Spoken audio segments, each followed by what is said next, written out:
Welcome to news line. मैं हूं doctor Maria Zulfikar Khan. साबिक़ वज़ीर आज़म इमरान खान के धुएंधार बयानात और तनकीदी तोपों का रुख का कभी भी किसी जानिब भी हो सकता है, लेकिन जब से वो इक़्तिदार से आईनी तरीके से बेदखल हुए हैं, उन्होंने और उनकी जमात ने मुल्की इदारों पर तरह तरह के इल्ज़ामात और कैंपेन्स का ना थमने वाला सिलसिला शुरू कर रखा है। इक़्तिदार से निकालने का जिम्मा जिस तरह से पहले अमरीका पर डालते रहे और साइफर बयानियाँ बनाते रहे, अब सारा जिम्मा इस्टेब्लिशमेंट पर डाल रहे हैं। कभी न्यूट्रल्स, कभी हैंडलर्स और कभी कोई नाम लेकर खान साहब अफवाज पाकिस्तान को सियासत में घसीट रहे हैं।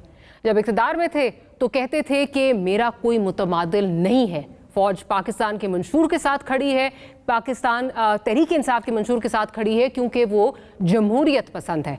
ज़रा याद करवाते हैं कि खान साहब क्या कहा करते थे। पाकिस्तान की फौज टोटली पीटीआई के मैनिफेस्टो के साथ खड़ी है। सारी जो आप मेरी मैनिफेस्टो के अंदर मेरी फॉरेन पॉलिसी देख लें, सबके पीछे आज हमारे साथ फौज खड़ी हुई है। ठीक, एक एस्टेब्लिशमेंट होती है जनरल जिया की, एक होती है जनरल मुशर्रफ की, एक है जनरल बाजवा की। टोटली एक डेमोक्रेटिक गवर्नमेंट के साथ खड़े हैं। एक पेज के ऊपर डिसीजन आप लेते हैं, ऑब्वियसली मैं लेता हूँ। एक फैसला नहीं है जो कि मेरे फैसले नहीं है। जो भी फैसला है जिम्मेदार मैं हूँ, और मैं जिम्मेदार ऐसे कि कोई फैसला मेरे पूछे बगैर नहीं होता, डिबेट किए बगैर नहीं होता। अगर मुझे बाहर से ओपिनियन लेना पड़े, मैं बाहर से ओपिनियन लेता हूँ। जनरल बाजवा ने जिस तरह इस हुकूमत की मुश्किल वक्त पे मदद की, अभी कराची में मदद की, जब बारिशें आ रही थी, कोरोना के अंदर पूरी तरह मदद की, जब मुल्क पे पैसा नहीं था। 2 साल पाकिस्तान की फौज ने असल में अपने डिफेंस एक्सपेंडिचर पे काट लिया क्योंकि उनको फिक्र थी कि पाकिस्तान के पास पैसा नहीं है। कभी ऐसे पहले नहीं हुआ। सारी मेरी फॉरेन पॉलिसी, पाकिस्तान की फौज और जनरल बाजवा हमारे साथ खड़े रहे हैं। अगर ये सब कुछ खान साहब के दौरे इक़्तिदार में हो रहा था तो अब किस लिए वो अपने बेख्तियार होने, इत्तेहादियों को मनाने के लिए एजेंसीज के मोहताज होने की बात कर रहे हैं?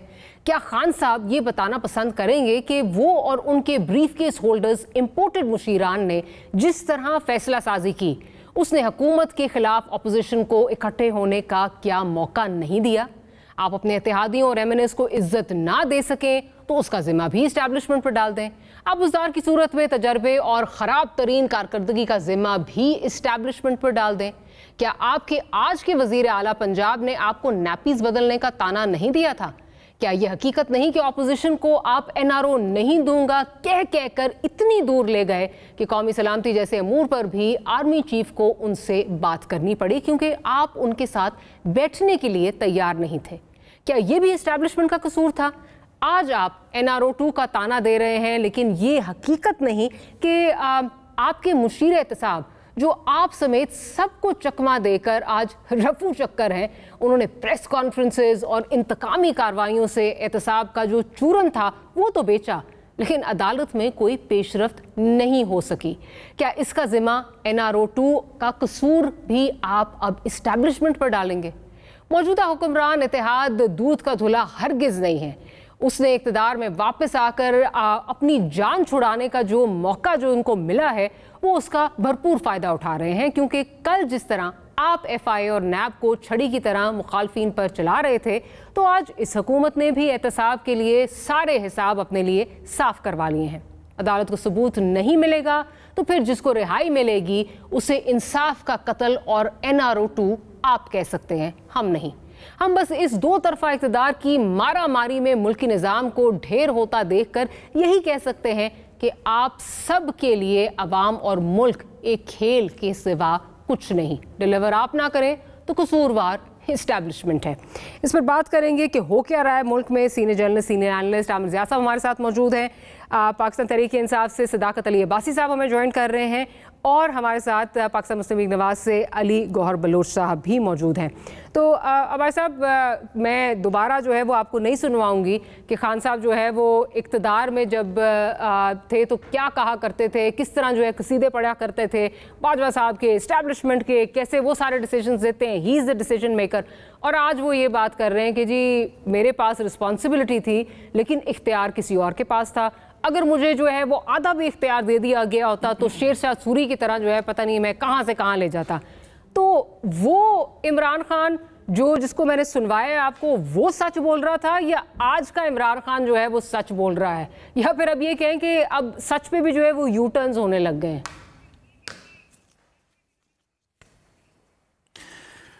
डॉक्टर साहब बहुत शुक्रिया, आपने अपने शो के लिए बुलाया। आपके काफ़ी सारे सवालात हैं, लेकिन इससे पहले मेरे पास एक ख़बर थी तो मैंने कहा मैं वो अपने लोगों से, आपके नाज़रीन से शेयर कर लूँ कि एक शुक्रिया अदा कर दूँ कि मरी और कोटली सतिया को एक ज़िला बना दिया पंजाब हुकूमत ने। तो जो लोग सयाह आते थे और उनको बड़ी शिकायतें होती थी कि जी वहाँ पे बहुत एडमिनिस्ट्रेटिव बहुत इश्यूज़ थे, पिछले साल बहुत बड़ा हादसा भी हो गया, तो वो मैं अपने लोगों को, ख़ासकर इस इलाके के लोगों को और पाकिस्तान के जो सयाह हैं उनको ये मुबारकबाद देता हूँ कि पंजाब गवर्नमेंट ने बड़ा अच्छा स्टेप कर लिया और एक ज़िला बना दिया।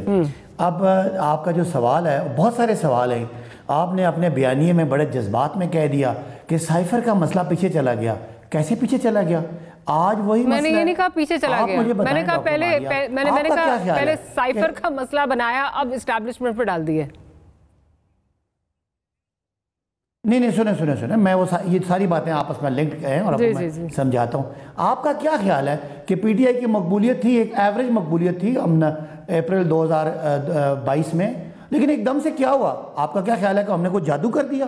पाकिस्तान के लोग आपके चैनल के ज़रिए, सोशल मीडिया के ज़रिए इतनी अवेयरनेस आ गई है कि हमारा एक छोटे छोटे ज़िलों में भी सारा लोग निकलते हैं बाहर इमरान खान के, इसलिए कि सब लोग समझते हैं कि ये बैनुल-अक़वामी साजिश हुई। ऊपर से इन्होंने जो ऑडियो लीक्स की, उनसे भी वो साइफर की जो एग्जिस्टेंस थी वो दोबारा री इन्फोर्स होगी, री एंडोर्स होगी, और सब लोग समझते हैं कि पाकिस्तान इस वक्त एक बैनुल-अक़वामी क्लचेस में है। हमारी कोई खुददारी, कोई खुद मुख्तारी, कोई कौमी गैरत नहीं है, और इमरान खान वाहिद आदमी है जो इस खुददारी की, खुद मुख्तारी को वापस दिलाने की हैसियत और अहलियत रखता है और नीयत रखता है। इसलिए लोग हर जगह पे, चाहे वो कराची है, चाहे वो पेशावर है, लाहौर है, इस्लामाबाद है, हर तरफ लोग दीवानावार हमारे सर्कमवेंट कर दिया ना। मैंने कहा, मैंने तो सिंपल सवाल पूछा था, मैंने कहा वो वाला इमरान खान जो इख्तिदार में था वो सच बोल रहा था, या आज वाला इमरान खान जो ऑपोजिशन में वो सच बोल रहा है? दोनों इमरान खान सच बोल रहे थे। अच्छा। दोनों एक ही बात कर रहे। आप अपने देखने का जाविया जरा मुझे वो जाविया ठीक करने थे ना, मैं उधर ही आ रहा हूँ। जी आ जाए। तो लिहाजा पूरा पाकिस्तान समझता है कि पूरा पाकिस्तान समझता है कि ये जो कुछ भी पाकिस्तान में आज हो रहा है, अच्छी खासी पॉपुलर थी नून लीग, क्या हुआ? ये 14 पार्टियां मिलके कराची में 13,000 वोट लेते हैं और इमरान खान अकेला कराची में 30,000 वोट ले जाता है। अभी 7 सीटें कल हो रही हैं, 7 की 7 पे इमरान खान जीतेगा। मैं आपको आज चैलेंज कर देता हूं, क्या हमने लोगों को कुछ बोल के बनाया? या आप जो बातें कर रही हैं इमरान खान के यू टर्न, ओहो मेरी बात तो करने दें। डॉक्टर मारिया, आपने इतना जबरदस्त बयानिया बनाया, अब मुझे काउंटर आप आर्ग्यूमेंट दें, प्लीज करें। आप क्या समझते हैं कि आप इतनी बातें कर रही हैं, इमरान खान यू टर्न ले रहा है, इमरान खान पीछे खड़ा नहीं है, ये लोग सारे पागल हो गए? इमरान खान ने कोई जादू कर दिया?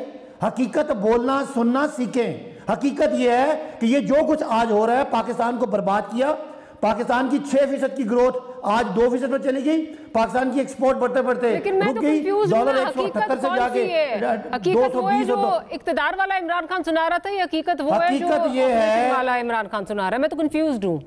जरा सुने, एक छोटा सा मेरा सवाल का जवाब भी दे दें। हकीकत कौन सी है? जब मरियम कहती थी कि 12% इन्फ्लेशन जुल्म है, आज जो 27% इन्फ्लेशन, महंगाई जो है वो ठीक है। हकीकत ये थी कि लॉन्ग मार्च करना है क्योंकि महंगाई है। आज महंगाई मैं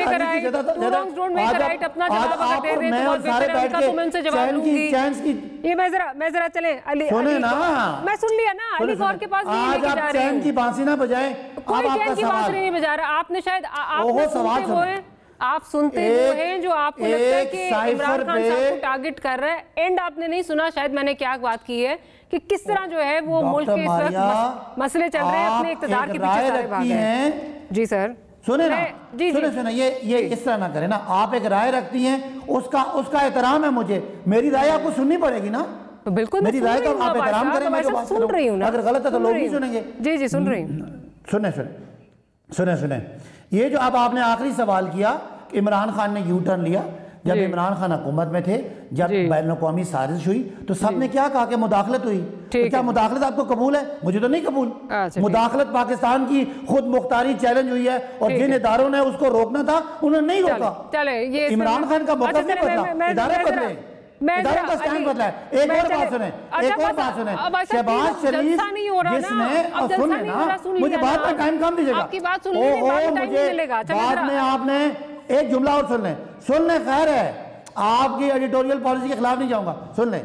शहबाज शरीफ जिस पे फर्द जुर्म लगनी थी, वो फर्द जुर्म 16 अरब रुपए की ट्रेल पड़ी हुई थी, मनी ट्रेल और उसके बैंक ट्रांजैक्शन, शहबाज शरीफ बाहर निकल के आ जाए। चलो जी, मैं आगे इस पे जाके मैं कहूं NRO2 नहीं है, मैं कहूं मुल्क में मैनेजमेंट नहीं हो रही, तो कोई नहीं मानता, बाहर सड़कों पे कोई नहीं मानता, आप टीवी पे बैठ के बनाती रहे लोगों को। अब साहब सुन लिया आपकी बात, अब सुन लिया, आप जरा आगे जाने दें। मैं जरा अली साहब से भी यही सवाल करूं, फिर आमिर ज़िया साहब से उनका पॉइंट ऑफ व्यू लूंगी। अली साहब, ये क्या बात है कि हमारे हुक्मरान जब इक़्तिदार में होते हैं तो वो इस तरह जो है उनको इक़्तिदार प्यारा होता है, इक़्तिदार से वो चिमटे रहना चाहते हैं कि उनको कुछ नहीं याद आता है कौन इंटरफेयर कर रहा है, कहाँ से चीज़ें हो रही हैं, वो कॉम्प्रोमाइज़ भी करते हैं, और जैसे ही वो बाहर निकलते हैं, और ये आपके लीडर के लिए भी जाता है और आपके लीडर की तरफ ही आ रही हूँ, कि उनको तब ये याद आ जाता है कि जी मेरे साथ तो बहुत ज़्यादती हुई, मैं तो कुछ कर नहीं सकता था, मुझे कहा गया कि तुम जो है वो रिज़ाइन कर दो वगैरह वगैरह।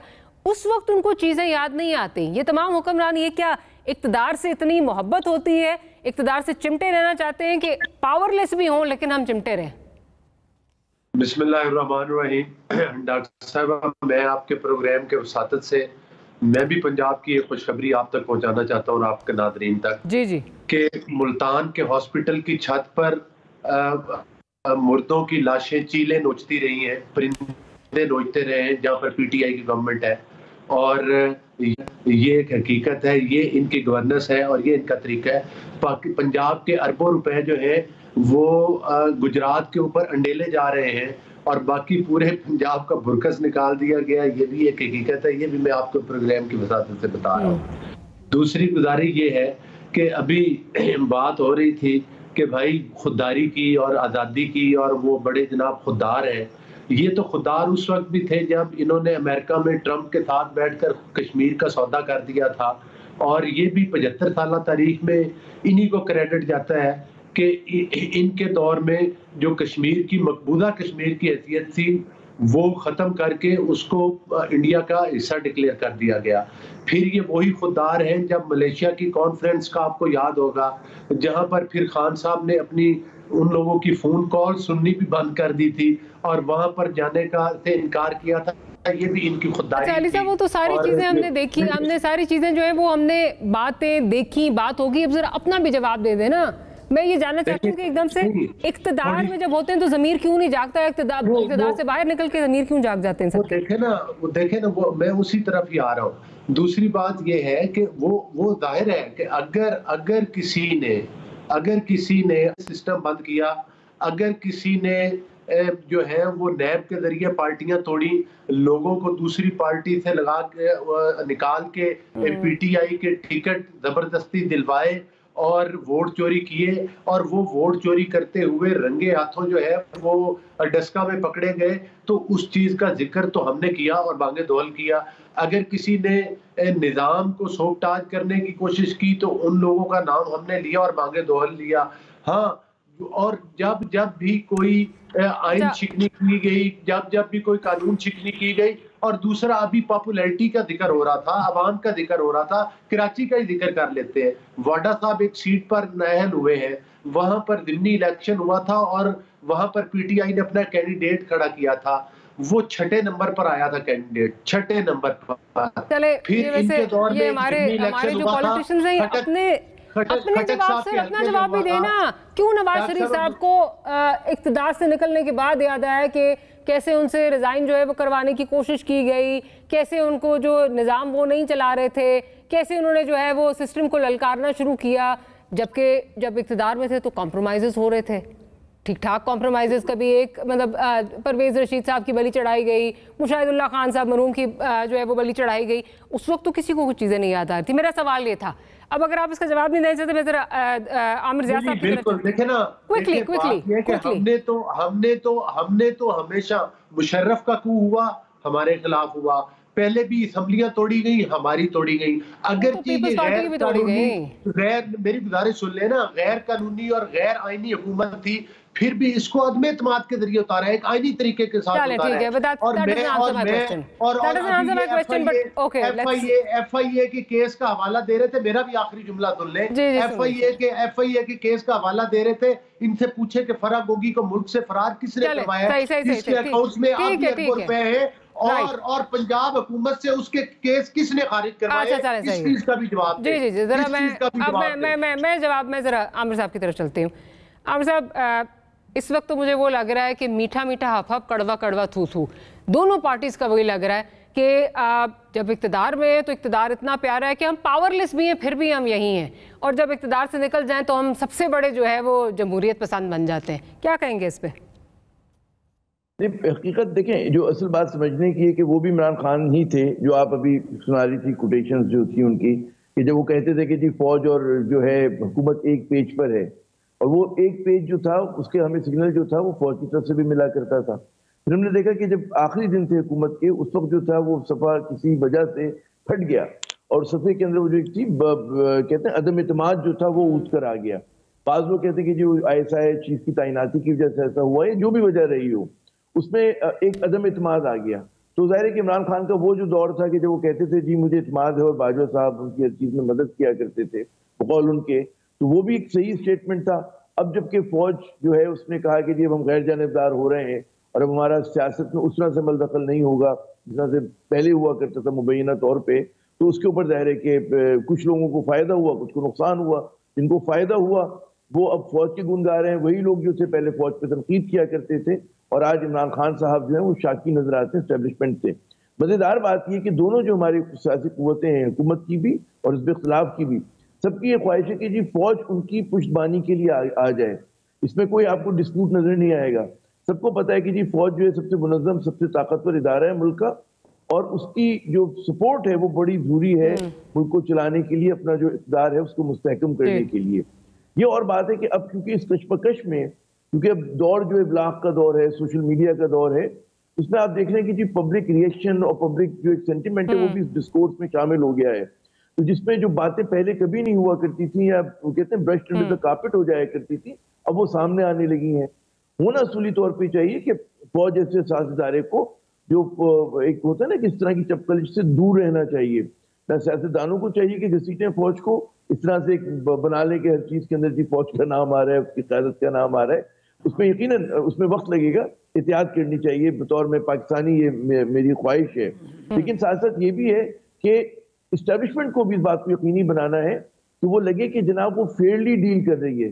परसेप्शन बड़े अहम होते हैं, आज उनको भी अपने गिरेबान में झांकने की जरूरत है कि वो जो सबसे मकबूल इदारा है पाकिस्तान का, तो लोग इत्मीनान करते थे, उसके हवाले से एकदम पब्लिक परसेप्शन जो है, एक मैं नहीं कहता कि ऑल अक्रॉस पाकिस्तान, लेकिन एक हल्के में जो बड़े फौज के हामी हुआ करते थे, आज वो जो है बड़े दुखी हैं, ये शिकायत है उनको। तो ये पब्लिक परसेप्शन क्यों तब्दील हुआ और उसको कैसे बेहतर करना चाहिए, ये आज की जो वो हमें बताया गया था जी वो 5th जनरेशन वॉर है और एक इब्लाग की जंग है, उसमें ये फौज को, जो हमारे थिंक टैंक से, हमारी सिक्योरिटी एजेंसीज के, उनको ये बात सोचनी है कि अवाम को और फौज का ताल्लुक मजबूत से मजबूत तर होना चाहिए, और वो इस तरह की डिस्प्यूट्स में नहीं आना चाहिए। ये बड़ा खतरनाक बात है, और मेरे ख्याल में इंशाल्लाह हमें उम्मीद करनी चाहिए कि आने वाले इसमें, क्योंकि जो क्राइसिस एक पॉलिटिकल लॉक जैम आया हुआ है, डेडलॉक है, इस डेडलॉक को दूर होना चाहिए और इसमें फौज को अपना किरदार अदा करना चाहिए। इस डेडलॉक को दूर करें और मुल्क को जो है एक नॉर्मलाइजेशन की तरफ लेके जाए। इंतखाबात ही के जरिए, वही एक रास्ता है इंतखाबात का, कि आप जनरल इलेक्शन करेंगे, उसके बाद ही चीजें ठीक होंगी। जो हुकूमत आए 5 बरस के मैंडेट के साथ आए, और ताकि वो सख्त और मुश्किल फैसले, और उसका मैंडेट सब जो है वो कबूल करें, जीतने वाला और हारने वाला दोनों जो है वो इलेक्शंस को कबूल करें। बिल्कुल कबूल करेंगे कि अपना किरदार अदा करे। खुद पॉलिटिकल पार्टी ने दिखा दिया है ये मामला हल नहीं कर सकते, किसी को करना पड़ेगा, वो किसी को करना पड़ेगा। I'm sorry, you'll have to interject। एक छोटी सी ब्रेक का जो है वो कहा जाता है, ब्रेक के बाद हाजिर होते हैं, तो गुफ्तगू को यहीं से कंटिन्यू करेंगे।